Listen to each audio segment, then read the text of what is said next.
President Trump met with Japanese Prime Minister Shigeru Ishiba at the White House today. At a joint press conference this afternoon, President Trump revealed that Japan will be investing heavily in American company U.S. Steel instead of Japanese company Nippon Steel taking it over.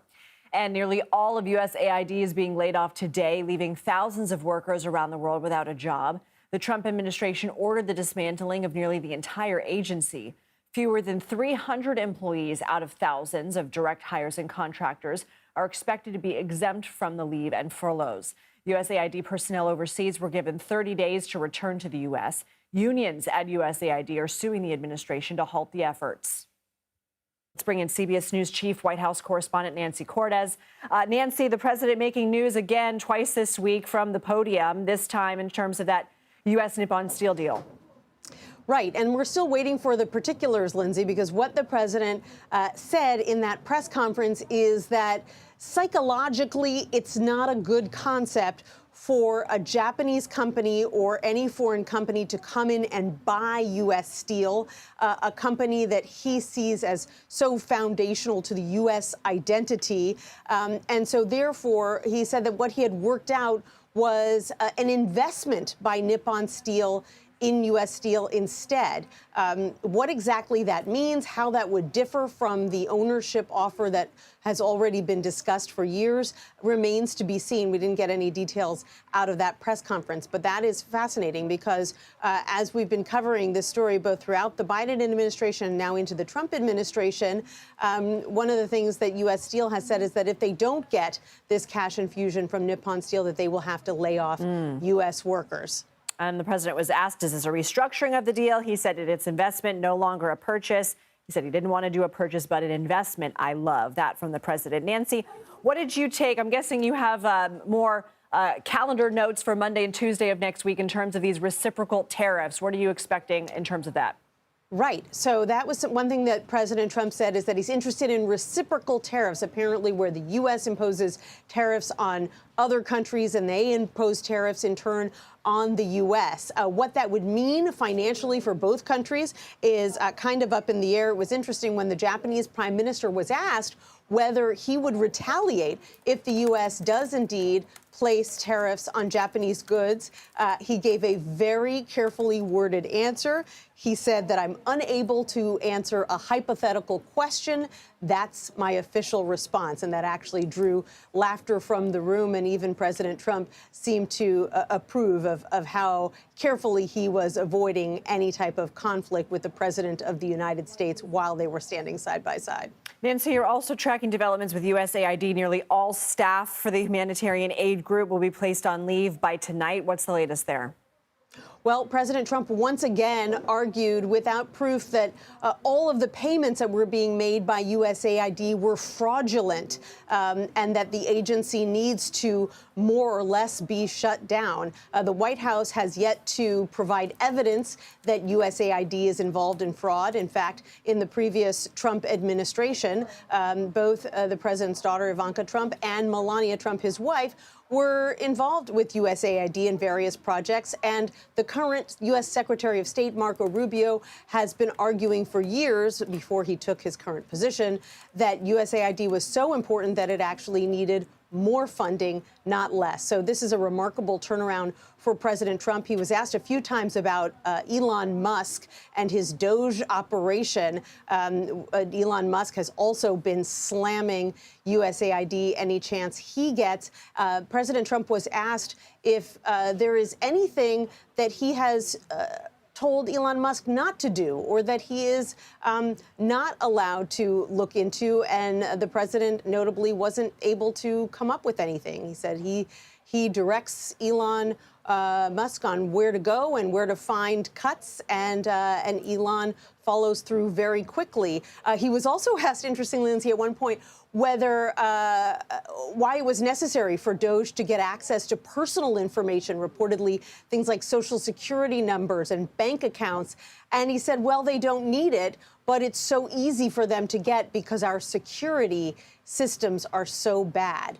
So not only did he not seem to have a problem with DOGE getting access to Americans' private information, but he's essentially suggested that it's kind of what Americans deserve, given the security that surrounds our private information when it's in government computers. So clearly more questions there as well. Nancy Cordes, thank you.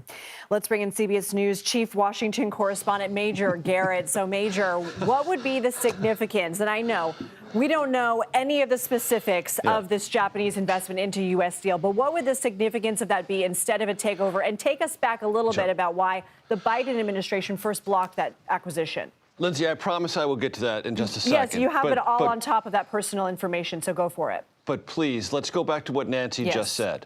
She accurately quoted the President of the United States saying it was so easy for Elon Musk's associates operating under the DOGE imprimatur from the White House to get access because our security is weak. That's not what happened.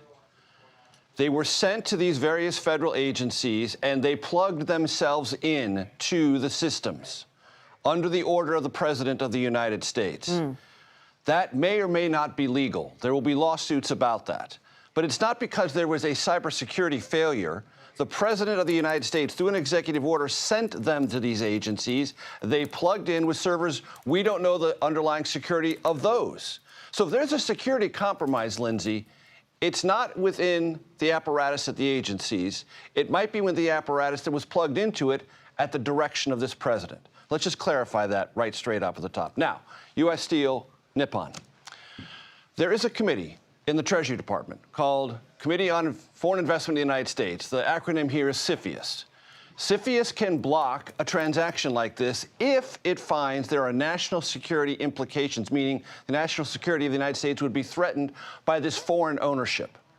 Late in the Biden administration, that committee was deadlocked. They could not resolve whether or not Nippon Steel's acquisition of U.S. Steel would, in fact, constitute an undercutting of U.S. national security. President Biden said, I'll make up my mind myself, said it is, and blocked it. That's the only way this can be blocked legally in our country. And there is a lawsuit pending right now from Nippon Steel and U.S. Steel saying that decision broke the law and cannot be defended in court. What this discussion that President Trump just had in full public view about investment, not acquisition, means to that, I have no clue. Because the president did not specify it at all, and significantly, the Japanese prime minister did not say a word about it.